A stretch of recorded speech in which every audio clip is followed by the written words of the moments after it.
Ketua Umum Persatuan Tenis Meja Seluruh Indonesia atau PTMSI Kabupaten Bogor, Nurdin menjelaskan, jika saat ini program terdekat pengurus PTMSI adalah menggelar event antar pelajar kategori sekolah dasar, sekolah menengah pertama, dan sekolah menengah atas.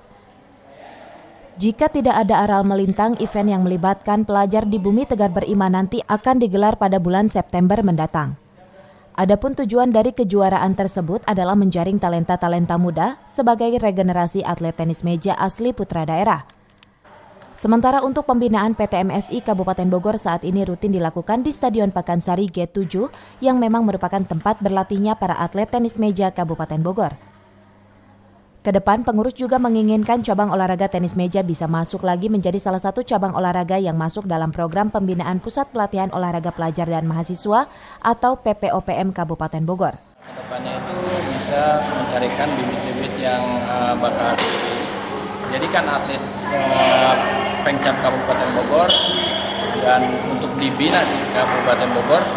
Mudah-mudahan nanti dengan diadakannya Liga Pelajar ini kita bisa menghasilkan atlet-atlet yang lebih berprestasi dan potensial buat Kabupaten Bogor untuk ke depannya. Dari Pakansari Kabupaten Bogor, Cevi Alfi Adrian melaporkan.